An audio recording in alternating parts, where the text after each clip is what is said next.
Welcome back to my YouTube channel. My name is Vix, and today we are going to be diving into an iceberg. Now, if you saw my last video, which I suggest you go check out after you see this video all the way through, I said that I would be doing icebergs, which is something entirely new for me. If you have watched my channel for a bit or you checked it out. So this is a little bit different. This video is probably my longest one yet.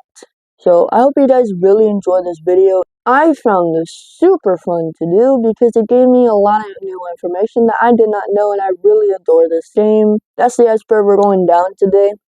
I'm sure if you watch other icebergs like Tuff or some other people on my list right here, you'll know what an iceberg is. But if you don't, it looks like this. This is the one I'm using today. It's just a layer of things that from the top, like shallow, or not even in the water yet, that a lot of people know, down to the abyss, or the void, where like most people don't know, but I'm pretty sure with Subnautica, if you have dived into Subnautica and really researched it, that you would know all of these. There were some that I just could not find info for, so if you have information, please put them in the comments. It will really help me out too. Don't subscribe just yet. I will earn your subscription by the end of this video, and watch the video all the way through, and if you actually like the video, make sure to leave a like. Anyway, let's get right into this video. Alien vents.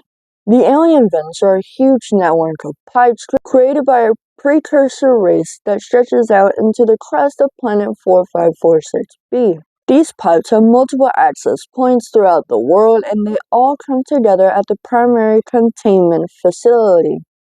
The purpose for these pipes is to allow oxygen-rich water from multiple biomes to be pumped into the Sea Emperor Leviathan's aquarium, thus creating an ideal environment for it to live in. Cuttlefish eggs.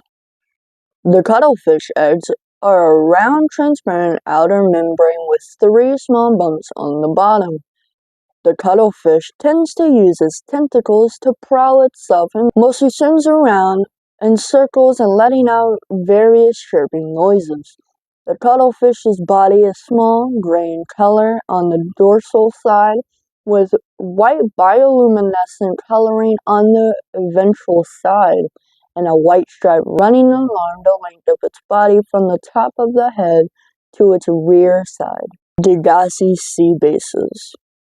The Degassi sea bases are habitats constructed by the 3 survivors from the Degassi, a spacecraft that crashed on planet 4546b about a decade before the Aurora.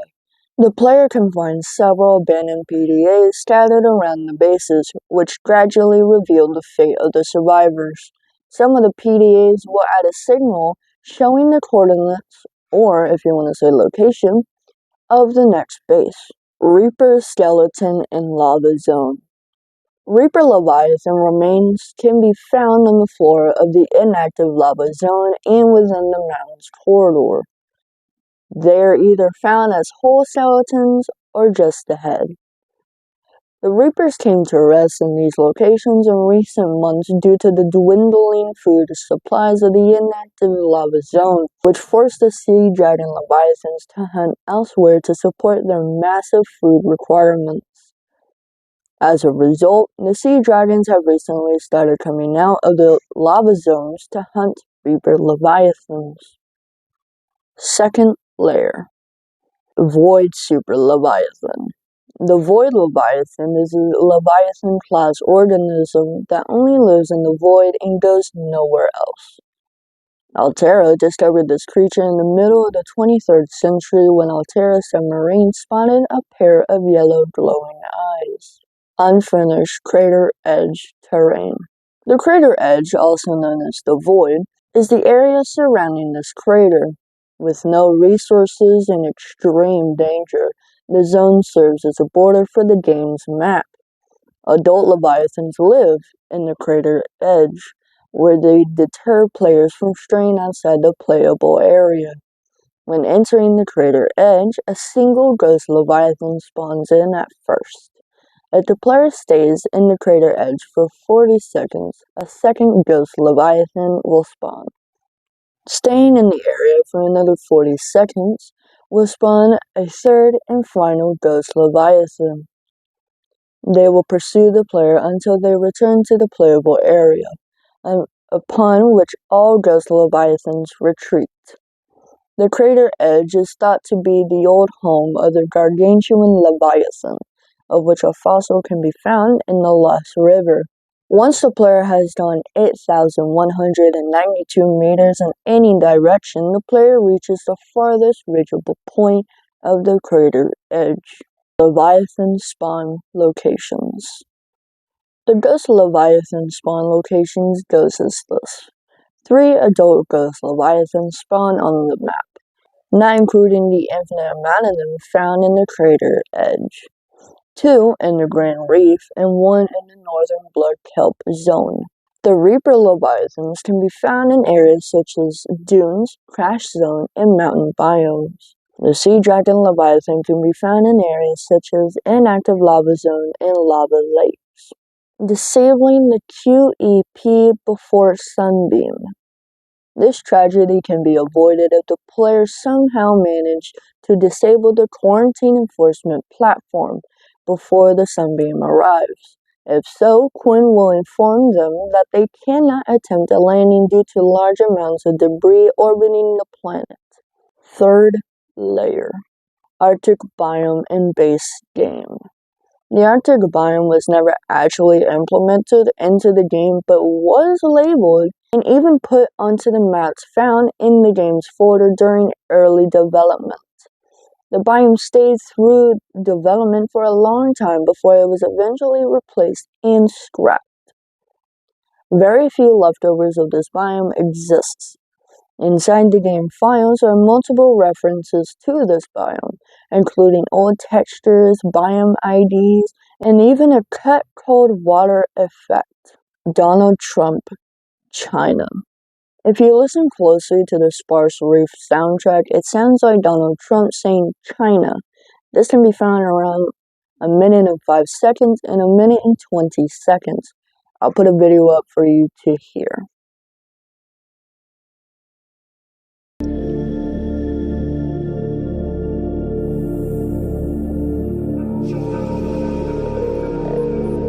Galactic Mongol Empire. The Torgal Corporation was small when compared to Altera, Mongolian corporation owned by Paul Torgal, with his son Bart Torgal being the heir. A decade before the events of Subnautica and the crash of the Aurora, the Mongolian vessel, the Degassi, was hit by the quarantine enforcement platform, which caused it to crash into the ocean of planet 4546b. The Torgal Corporation is the clan corps of the Mongolian independent states. The current status of the Torgal Corporation after the disappearance of their CEO is unknown. Fourth layer. Scrapped single-cell biome. It was supposed to be this huge single-celled biome with tendrils that would attack light sources, but it was scrapped because it either didn't fit the theme of the game well enough, or it was too hard to implement. The single-cell landscape is a piece of concept art that shows an early design of the Cyclops being dragged down by several tentacles coming out of the sea floor. The single-celled biome was also supposed to react to light in a very violent manner. 8,000-meter hard-coded depth limit. In the older Subnautica versions, there was a bottom about 3,000 meters deep, but later it got removed, probably for performance improvement. Now the crater edge is 8,192 meters deep. When you reach that bottom, there is no bottom, but you are teleported back to the surface. Building on the Aurora. You can place exterior modules like the exterior grow bed on the Aurora, but you can't build a sea base or place interior modules inside the ship. You can also build on a small piece of land that's located under the Aurora's engine. However, some say that building on the Aurora can be challenging and may cause lag issues. crater is actually a giant reefback. It's interesting to think that maybe a reefback is holding all of planet 4546b. The reefback is massive in size, with most of the creature's body being comprised of a thick dark blue carapace with a rounded triangular front and a relatively small body concentrated in the posterior. Attached to its main body are 3 long whip-like tentacles. The only weapon allowed in Subnautica is a knife. There are no traditional weapons like guns, primarily because the developers, Unknown Worlds Entertainment, made a conscious decision to avoid depicting firearms in the game, likely due to real-world events like the Sandy Hook Elementary School shooting, which occurred around the time they were developing the game. This led to them wanting to avoid any potential negative associations with gun violence. I'm not even squidding. There is a chance for the Cyclops AI to say, "You are the best captain on the planet." I'm not even squidding. When a player has entered it, rather than its normal line. This refers to the player being the only captain on the planet, and a pun on the word kidding. You are the best captain on the planet. I'm not even squidding. 5th layer. Crush depth non-existent in Sea Emperor tank.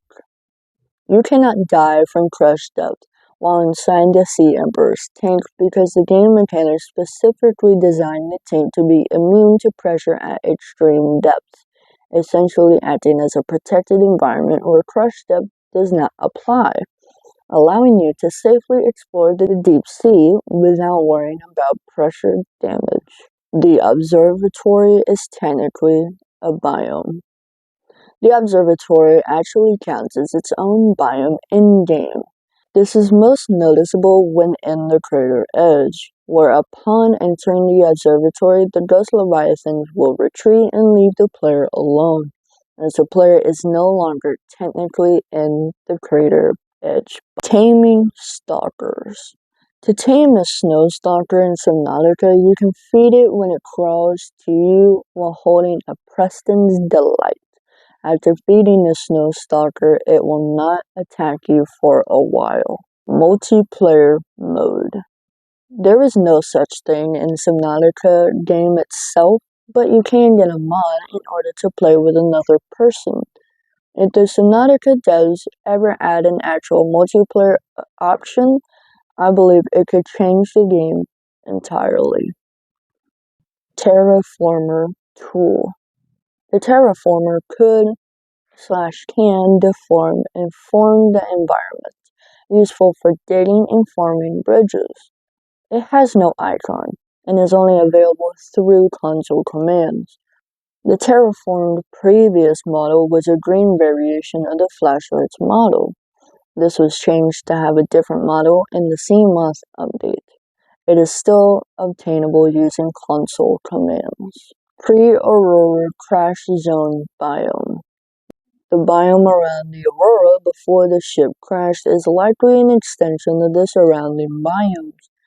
These biomes include Lush Zone, north, Mushroom Forest, northwest, Safe Shallows, Grassy Plateau, and Kelp Forest, western edge, and Crade Fields, southern edges.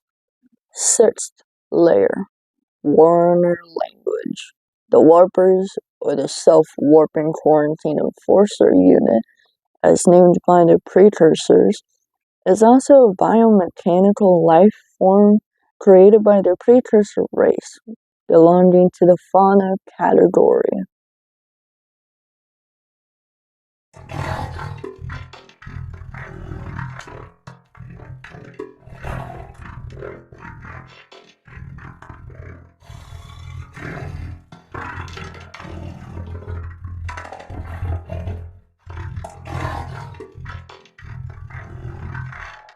The 9 preconditions for stimulating terror in humans.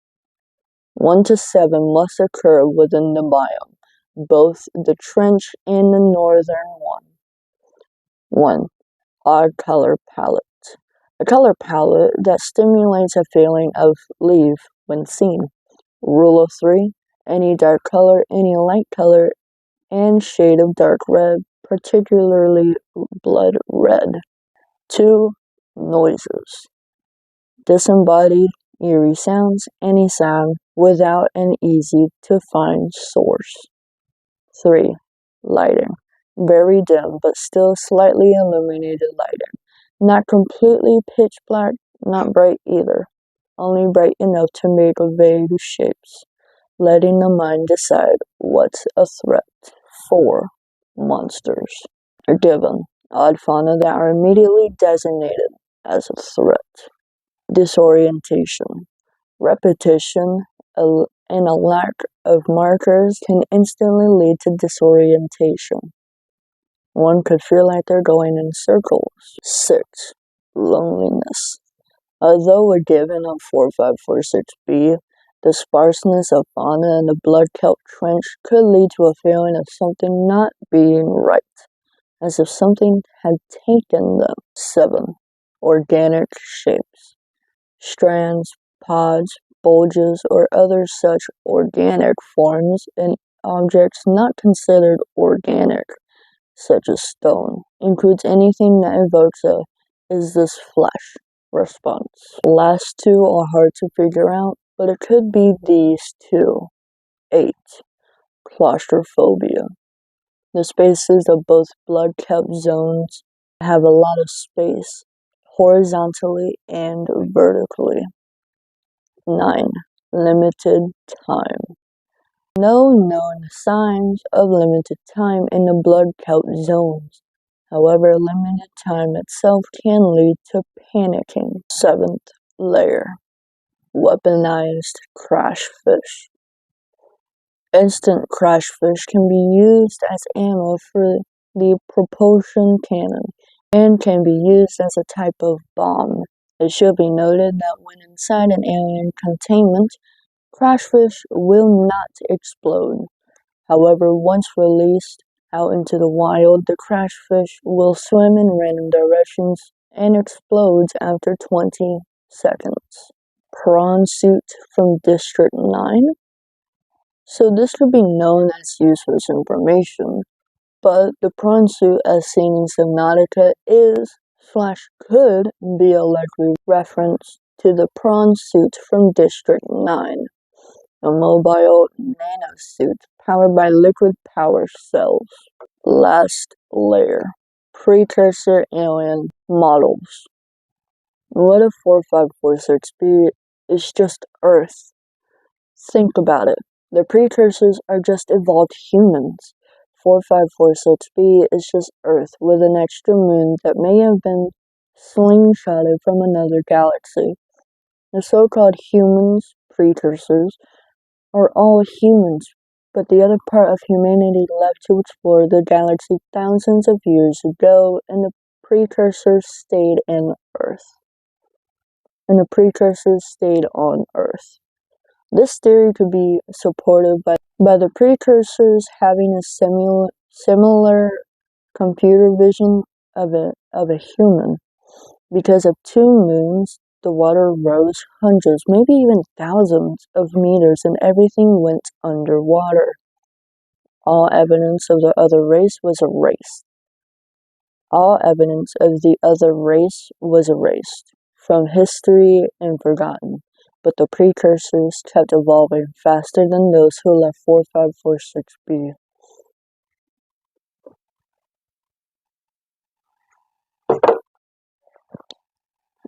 That could explain why the architects can speak English. There were also markings of ancient human weapons and artifacts, like an ancient sword, and there has also been speculations that their language is similar to ancient Hindu.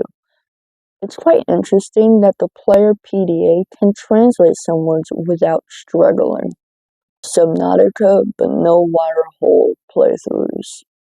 Subnautica is amazing and terrifying, but if you take out all the water, why play the game at all? That's my opinion.